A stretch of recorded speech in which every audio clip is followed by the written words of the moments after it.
What's up, guys? It's Farron, and today I wanted to talk about the game KiLL If. Now, I was going to hold off on talking about this game until maybe we got a little bit closer to the actual release date, or maybe after the game came out, then, I play it and give my impressions on it and everything like that. But I found myself thinking about the game, and I decided to go ahead and make this video. And so this video is going to be about what I'm excited for this game, some of my worries, and some of my hopes I have for this game. And, just things that I would just like to see that may happen, may not happen. I'm just going to put them out there. Okay, so I'm going to start with the things that have me excited. All right. First thing. It's a KiLL game. Okay? If you're a fan of KiLL, this is awesome. All right? This is what you've been waiting for. And I remember hearing about a KiLL game potentially, maybe, possibly being a thing years ago. Like, I remember hearing a rumor about A+Games potentially working on something or thinking about working on something, and I was so for that. A high spectacle character action hack and slash game in the veins of something like Bayonetta, like the stuff that A+Games is known for, but just KiLL. But what we ended up getting instead is a fighting game, a 3D arena style fighting game. And I'm like, okay, cool, this could be fun. It's got that almost Guilty Gear XR look to it with the cel-shaded style, which I love that. So that's awesome. I love the graphical style that it's got.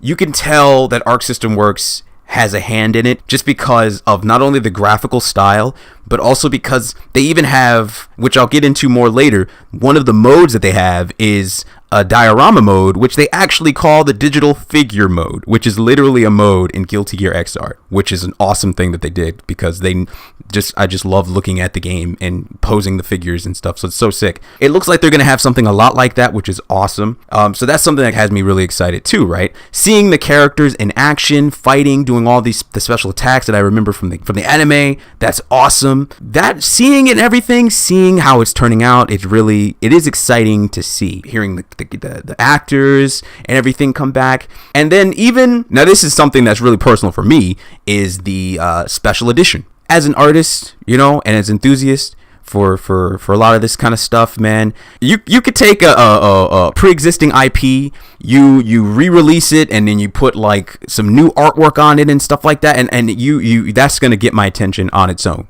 right? That's you're gonna get points from me. For example, with Final Fantasy X HD remaster, when they finally brought that here to the States, right? Which was essentially just the international version of Final Fantasy X and X-2. They had a new cover art with the two main characters of that game, and when I saw that cover art, that just sealed it in stone. I'm like, okay, I'm buying this game. It was just like the extra bit of presentation with this new art, this new visual imagery. It speaks a lot to me. And so just seeing the collector's edition, seeing the artwork from the collector's edition, and just seeing some new art for KiLL, I love that, man. I love seeing that, and that really helps sell it for someone like me, So I really love seeing that. I love seeing new art. So I'm like, okay, this is great. This is awesome. But then I have to take a step back. I'm like, wait a minute. Calm down. This is an anime game. Anyone who knows anime knows that when it comes to anime video games and movie adaptations and stuff like that, when it comes to pre-existing IPs, they don't always come out so well, right? So that's when I had to take a step back, and I'm like, all right, well, let's look into this game a bit closer. And so I went onto the website, and I looked at some of the stuff that they have on the website. I watched some videos and stuff like that, seeing how the gameplay looks, taking the fandom out of it, looking at it more critically. I realized, I'm like, you know what? We actually may have something here. I mean, it's a 3D arena fighter, and I can't think of too many technically sound, competitive 3D fighting games. I mean, maybe like Dissidia NT and Pokken Tournament, but outside of those, I can't think of any others. And I don't know what their goals are in terms of the competitive scene with this game, but it doesn't mean that it can't be competitively sound, competitively well-made, well-designed fighting game, right? And so looking at the website, it looks like, having gone over it, it looks like they do have a pretty solid foundation for how the fighting mechanics work, and I'm happy to see that. In fact, it reminds me of a few other fighting games, and it's good that they may be referencing other games to get a handle on how they should be developing their own game, how they should be designing it. Looking at their core mechanics, it looks like they had something similar to triangle system from something like, say, Dead or Alive, right? Where you have the strikes beat throws, throws beat holds, and holds beat strikes, right? And then you have guards, which you can guard against attacks, and you have offensive holds, and that have like properties of hold, but act like a throw, yada yada. The idea there is that you have basically your core concept that's really simple of how to play the game, and then you have a few other elements that you throw in there to kind of mix it up a bit. And so in Kill la Kill If, it looks like they have something similar to that, a core kind of rock, paper, scissors style triangle system, right? And then they have secondary kind of extra triangle system in there to kind of like spice it up a little bit, to keep things from getting too bland in terms of the combat. And so you have, I believe it was like, you have your normal attacks that beat your break attacks, I think they call them. And then you have your break attacks, which beat your guard, and your guard beats your normal attack. And that makes sense because you guard the normal attacks, right? Your normal attacks beat the break attacks, which the break attacks are like these really heavy attacks that are very slow but powerful. The normal attacks are quicker, so those beat heavy the break attacks, and the break attacks beat the guard, because you can break the guard with the break attack. I guess there's no throws in this game, which you usually would use to like break a guard, but in this case it's the break attacks. And so that's your basic triangle system. But then they have a secondary one, which looks like it has something to do with the evasion. So they have evasive mechanics in the game where you can dodge, so you can jump, you can dash, I guess, backwards, so like a back step, you can dash towards your opponent, and you can sidestep. Given that it's an arena game, arena style, 3D game, you can sidestep. But they also have anti-evasion techniques, and so this reminds me of games like maybe like Soul Calibur or also Dead or Alive 6 in particular, or Tekken, where you can step in and out of the foreground, and then you have tracking moves, and then you can, like Tekken 7, you can step to the left or the right of your opponent, and certain moves track better to the left or the right, right? It looks like in this game, in Kill la Kill If, you can step to the left or the right, and if you can use anti-evasive attacks, which will track, or you basically, if you predict whether your opponent's going to move to the left or to the right, you can attack in that direction, catching them in the action, right? And potentially getting a combo off of it, maybe. It also reminded me of, it looks like you can also attack from the air, and you can use an anti-air attack, which reminds me of Dragon Ball FighterZ, in the sense where if you do aerial dash, or I think that's the Dragon Rush. I'm actually forgetting. I've played that game enough. I should know what that move is called. But basically, it's when you fly into your opponent, if you hold down and you hit the heavy attack, and you'll do a rising attack, which will knock your opponent into the air, and then you can jump up and start attacking them and get a free combo. It looks a lot like that. It might actually work the same way. And so I like to see that they look like they have some good, like, solid fighting game mechanics. They even have what looks like a wager system, which reminds me of Injustice 2. Where you have the wager system, you hit a certain button that beats your opponent, or hopefully beats your opponent, and you can get health back and stuff like that, depending on what you chose and what your opponent chose. And all the while, your two characters are talking trash to each other. So it looks similar in that regard, but this one has like the added effect of if you win those exchanges, those wager exchanges, you actually get additional stars on your uniform, and if you get up to level 3, you get powered up. So as a fighting game fan and an enthusiast of fighting games, I have to say, I feel like the fighting mechanics in this game are shaping up to be pretty solid, and I'm happy to see that. But only time will tell on that front, and I have to get my hands on the game to know for sure. Now, looking at the game overall quality, I go and I started looking at the additional modes that it has. What do you get with this game? What does it offer you, as a product? What can you do? It looks like they cover a lot of bases, so that looks like that's pretty dope too. It looks like they cover your time attack. They have basically 2 time attack modes, essentially a survival mode, which is cool. And they have the covers. You fight the covers. Anyone who watched the anime know what the covers are, so that's cool. I like that they kind of incorporated that in there, so you can fight those. And it's not even since they take advantage of the fact that it's an arena game, so you don't have to do one-on-one. They can kind of fill the screen with them, and so I like that. That's cool. You can kind of double this arena fighter as almost like a Dynasty Warriors-ish kind of thing too, so you could just beat up a bunch of them at the same time. So that's pretty cool. You know, you have your training mode, which is good depending on how deep you can get with the mechanics. Mixing up different combos and stuff. The training mode would be useful to try out different matchups and different combos. Hopefully, it can get a bit deeper because I'm the type of person, I like to lab. You know what I'm saying? I like to go into the training mode and just be in the lab and then try out different mechanics, see what optimal combos I can come up with, and hopefully the game has room for that kind of thing. You can really optimize your character in different situations and really get the most out of them, and learn different matchups and stuff like that. Hopefully the game does offer that kind of potential. Hopefully it has that. The game's going to have online modes of ranked and lobbies, so that's going to be good and have all that stuff. Now, as a fan of KiLL, one of the things that has me particularly excited is the story mode. The story mode and what they're doing for it actually sounds really cool. I hope it turns out really well. They got the original scenario writer of KiLL. So the one who originally wrote the script for KiLL, he's actually making a comeback to write this what if story for KiLL If, which might be why it's called If, I guess. Like, what if scenario in KiLL, I'm guessing. I don't know. But that's super dope because it's got the homegirl Kiryuin Satsuki-sama, right? That's awesome. So she's going to be the protagonist, Miss Queen of the Eyebrows. I'm all about that. I'm all about that. Satsuki is the homegirl, okay? So her as the protagonist? What? Oh, bitch. I'm all about that. So that's got me particularly excited. I'm excited for that. And somebody sent me this a while back. I was actually watching Studio Trigger's stream. I think it was last month or a few months ago. I can't remember. I was watching their stream and somebody in the chat had sent me an image that looked like it was taken out of a Japanese magazine. It was a scan of a Japanese magazine, and it had an image of Satsuki in a new form, right? That looked like her final form, similar to Ryuko's final form of the last episode of KiLL. And I lost my shit. I was like, this looks so legit. She's gonna have this in the game?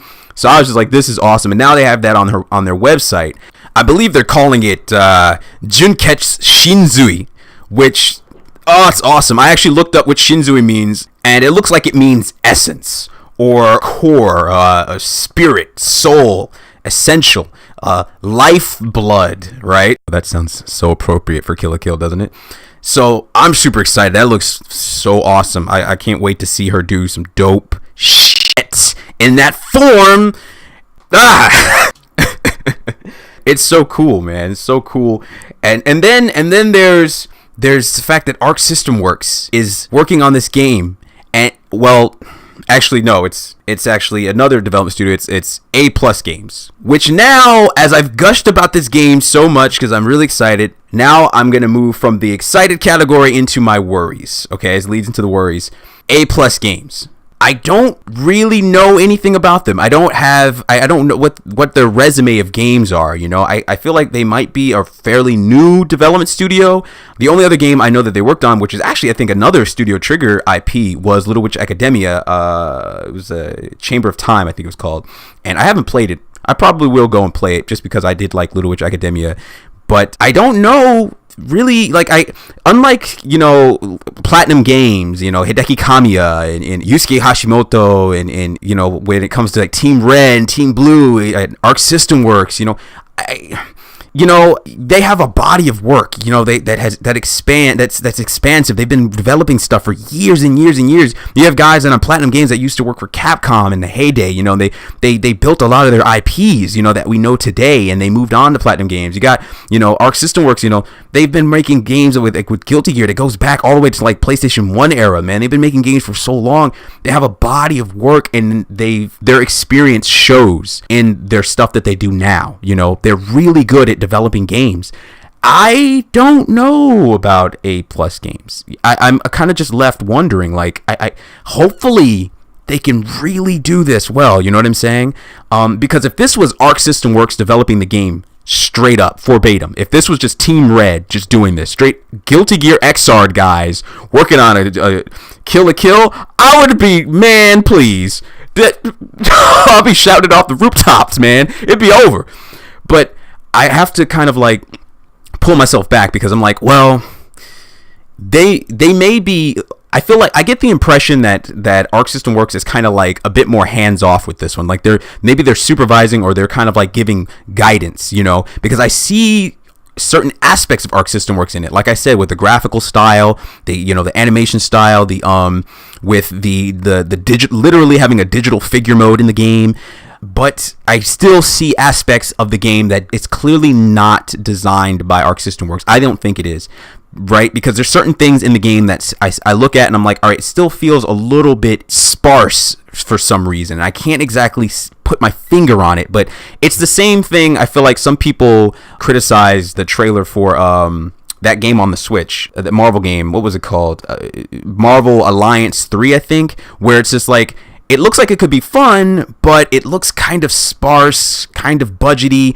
And that's one of the things that really good developers are able to do. They're able to disguise the budget, where they make something that's crafted in such a way where you don't feel the budget. You know what I mean? Because I'll tell you right now, I highly doubt that something like Guilty Gear Xrd has the same budget as, Warner Brothers gives to NetherRealm Studios for Mortal Kombat or something like that. They probably don't have that same kind of budget. I highly doubt it. But you'd never know it, because the skill behind it is crafted in such a way, it's just so well done. It looks so intentional. That's what I like to say.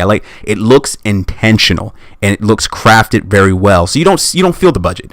And that's the problem I have with this game currently, is I feel like I can kind of see its budget, and I think that's because it's not Arc System Works itself that's developing it. It's A+Games studio, and I guess maybe they're a bit newer at this. So hopefully, again, I really want the game to come out well. I'm excited for the game, but the fact that it's this A+Games studio, that has me a bit worried. But hey, I wouldn't be making this video if I wasn't excited for the game, so we'll just have to wait and see what happens.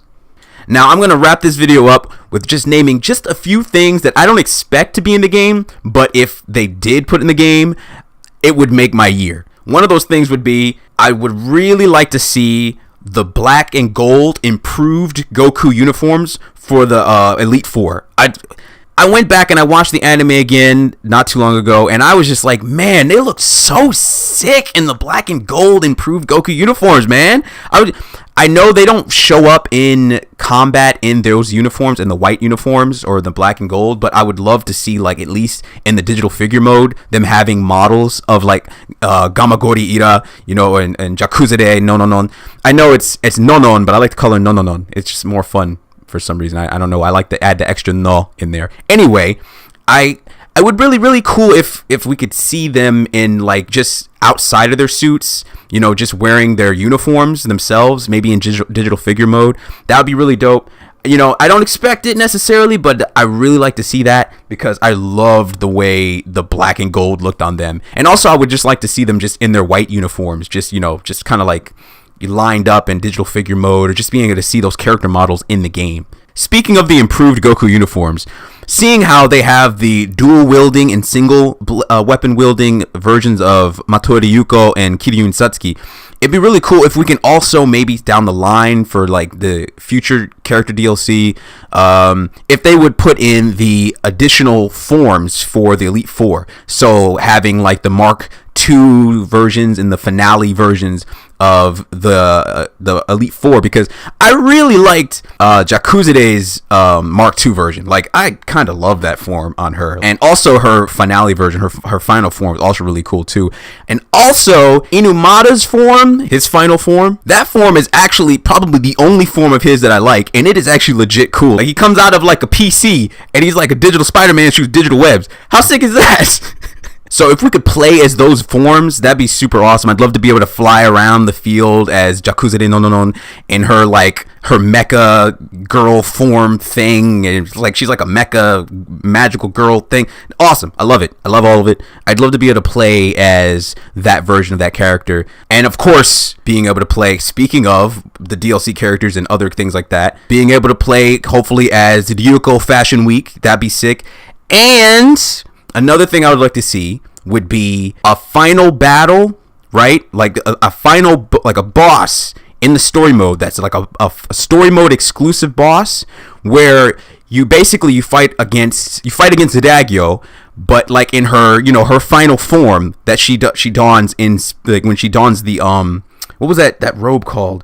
Her Shinra Coquettes, the version of her that looks like Ultimecia from Final Fantasy VIII. And basically you fight that, right? Because that's at the end of the anime. Hopefully that's also at the end of the game or some variation of that. And being able to fight against that final form of the Shinra Coquettes as Kiryu Satsuki in her Fashion Week form. Oh, that'd be so sick. It's like an epic finale to the story mode. Hopefully the story mode is really good. You know what I mean? Like they do some really cool cinematic stuff. Like something like how the Naruto Ninja Storm games do their story modes. They do really good work with the story mode. CyberConnect 2 does a good job with that. This isn't CyberConnect 2, so I don't know if they're going to be able to pull it off like what CyberConnect 2 does, because they have some history with that. They have a good portfolio of doing really cool over-the-top anime style story modes. But being that they have Arc System Works in their corner, you know, maybe they'll be able to pull something off similar to Guilty Gear Xrd Revelator's story mode, which was also had some really cool action sequences. So that would be really dope. And of course, hopefully you could play as Satsuki in her Fashion Week form, because that form just looks so good, and I really want to play as her in that form. She looks magnificent. So yeah, that's it, guys. That's what I'm excited for. That's what my worries are. That's what I hope to potentially maybe see in the game when it releases, and later in the future after its release, you know, post-release. So yeah, I mean, that's about it. I mean, Makanshiku Mako is in the game in her Goku uniform, which I was like, dude, they got to put her in the game. You can't not do that. They did that. You know, 2 thumbs up for me. You got me. And this is one I know they're probably not going to do, but I would love it. This would be the cream of the crop DLC if they could do this. Kiryu and Satsuki in short hair. That's all I'm saying. That's it. The short bob haircut. That's it. I'm done. That's the end of this video, guys. Eyebrow queen with the short hair. That's all I got to say. Kill Eve. I'm excited for it. Let me know what you guys think about it in the comments. I'll see you in the next video. Farron out.